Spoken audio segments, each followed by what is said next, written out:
Welcome to Homeschool Now. This is Juanita. Today, I want to talk briefly about how to use ChatGPT into a very helpful tutor for your child. This is especially helpful if you're a homeschooling parent, but to be honest, it's helpful even if you're just a parent of school-age children. Even if you're in college, this is going to be very useful to you. So without further ado, let's go ahead and get started. So we're going to build a Socratic ChatGPT tutor. Essentially, this is not about replacing the parents or about telling the child what to think.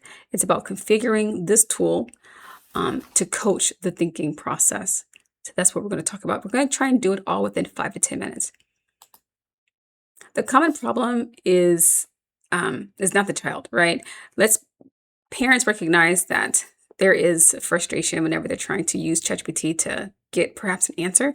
And what does ChatGPT do? It exposes the entire solution without helping the child from point A to point B.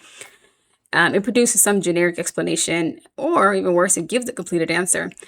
And we find that that isn't helpful for the child. Although the child has the correct answer, the child can't explain how the answer came about. And so we understand that that's not going to be helpful ultimately for the child, as they're not able to learn, recall, and even not only retrieve the information for a later date, but also able to transfer it into different situations. So we realize that that is actually very important. But a useful AI tutor should slow the learning down. So we're going to today configure ChatGPT to do these things: to ask one question at a time, one question, no more than one question, identify the misunderstanding in the child's understanding, offer one small hint, and then wait for the child to actively respond, and then end with a short master prompt or a master check. Because ultimately, AI should support your child's learning, not shortcut it. Okay, so a strong tutoring prompt should provide answers to these 5 questions. Who is learning? So one thing you'll want to provide ChatGPT when you're preparing this prompt are these key elements. You want to tell ChatGPT who's learning. Tell ChatGPT the age or grade. Grade, to me, this has worked fine because I use this method for my own children. I'm going to tell the ChatGPT what it is that they're studying. The subject and math, the subject and topic, for instance, you might tell ChatGPT, my child is in 3rd grade, the subject is mathematics, and the topic is multiplication. That is going to be sufficient. How should the tutor teach? I would put one question and then wait. You would want to make sure that's clarified. And don't worry, here in a moment, I'll give you the full prompt so that you're able to use it. But I'm just trying to explain what that prompt is, kind of explain those elements so that you can recognize it when you go to use it for yourself. Number 4, what must it avoid? The big thing that every parent hates. The answer, do not reveal the answer. And then, of course, the 5th element is how should the session end? And we want the session to end with practice, okay? And of course, a parent report, which is always very helpful. Okay. So this is the first part of the prompt. Are you ready? Here we go. We're going to tell ChatGPT, act as a patient Socratic tutor for my child. Okay. And this is the student's profile. So you're going to give ChatGPT, as we've just discussed, the profile of the student so that it can match the student with this grade level and everything else. You want to say, here's my child's age or grade level. This is the subject, mathematics. This is the topic, multiplication, for instance. This is what the student understands. Maybe the student understands 1-digit multiplication, but doesn't understand double digits or something like that. This is what seems confusing. So you'll add that little bit of note. This is what's confusing the child, and I need help with this, or the child needs help with this.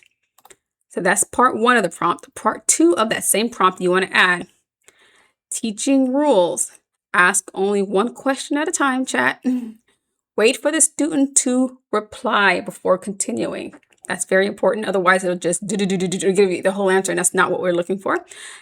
Teaching rule number 3, do not reveal the final answer unless I explicitly ask. You have to actually tell ChatGPT that. And then number 4, when the student makes a mistake, identify the likely misunderstanding and give one small hint. Okay, these are going to be very important rules that you'll want to add into the prompt to ensure that ChatGPT is in alignment with your vision and not the other way around. Okay, so this is a copy-ready prompt. We're going to continue just sort of outlining these elements. Number 5, you'll want to mention use simple language appropriate for the student's age. Generally, ChatGPT can map and understand that, but adding this line is going to be helpful so that it doesn't use vocabulary that's too advanced or anything like that. A 6th element we're going to add to the prompt, ask the student to explain the idea in their own words. We were just talking about recollection or even retrieval. Being able to properly retrieve your information and communicate it clearly is actually a better example or a better indication of someone's understanding than merely giving an answer. Giving an answer is not necessarily sufficient. What's 5 times 5 is 25. Can you explain why 5 times 5 is 25? So that's where this number 6 is going to fit. Number 7, finish the 2 short practice questions. And then number 8, at the end, give the parent a brief report containing what the student understood, what remains difficult, and what to practice next. This is all going to be very helpful. Okay, and then you're going to end your prompt. So far, this is kind of a long prompt, but it's worth it. It's worth it. End your prompt with this sentence. Are you ready? Begin by asking the student what they think the first step should be. This keeps the control and the guidance in the hand of the parent/child and not in the hand of a robot. The robot is simply AI, ChatGPT is simply giving questions, giving hints, probing, guiding. It is not going to be responding with complete answers. And this is going to be helpful to mom and dad as well as to the child for various reasons, okay? So this is an example response, but you can, of course, extrapolate and use various other examples. The example you could give it is, an example problem that could be given is a recipe uses 3/4 of milk. We are making half the recipe. So as we've already identified, this is a mathematics problem. The topic is going to be fractions. How much milk is needed? So this is what we do not want. Here in red, it says multiply 3/4 by 1/2, and the answer is 3/8. No, ChatGPT, this is not what we want.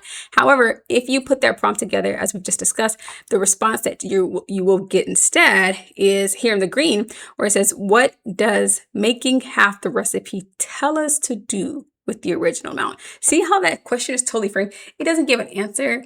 It hardly gives a hint. It forces the child to begin thinking through the problem on their own.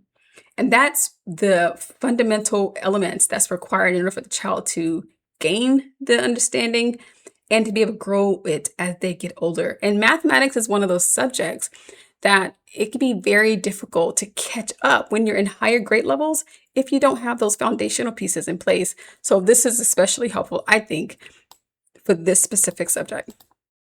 So as a parent, you are an active part of this of this tutoring process. You're guiding the session, you're operating the chat for younger children. The child is not left on his or her own. You're using paper and speaking, you're helping the child, you're guiding the child. And that's what makes this particular method so cool, is that you're not out of the loop, you're in the loop. You're right there with the child. And once the child demonstrates understanding, you're able to move on to the next topic or to the next subject altogether. You're protecting the child as well by not entering unnecessary private details. Remember, ChatGPT is still owned and operated by mega corporation. So you don't want to give it any additional information. And I think this is a common sense thing, so I don't have to talk about it too much, but just know that you're simply giving it the very basic details that's required in order for it to give you a response that you appreciate. Okay, so for example, you want to leave out the full name, home address, school name, and blah, blah, blah. You want to leave out all the details. Simply the grade level, subject, current topic. And that's all. And the cool thing is that when you go through this process, you're going to be able to help your child practice certain and strengthen certain skills, or even learn skills that they never thought they would be able to learn. And you, mom or dad, don't have to be right there trying to understand everything or learn a new topic, overnight. I remember plenty of times where that has had to happen in my situation, where some skill or some maybe topic that I was kind of dusty on, because it's been years and years since perhaps I've learned it. And you're like, oh my gosh, I have to go study. Not necessarily. Now, it's still helpful, mom and dad, if you do that. But more importantly, let ChatGPT help your child, probe them, walk them through that method and through that process. And if you're sitting right there, you get a refresher too. Um, so the goal is not necessarily for ChatGPT to become the thinker. The goal is just for Chat to help your child practice thinking. That's it. So I would encourage you to try just one 10-minute session with your child and just have them walk through with ChatGPT, use a prompt, just provide it age, what do we say, age or grade, topic, subject, topic, and what exactly they're struggling with. And then into that prompt, being careful to delineate exactly what it should be giving you and exactly what it should not be giving you, and see how that works for you and your family. I hope that it is a blessing. It is a blessing to our family, our children. My children are able to learn new skills so quickly, so quickly. They're able to strengthen skills so fast at a rate that I couldn't have even dreamt of 20, 30 years ago.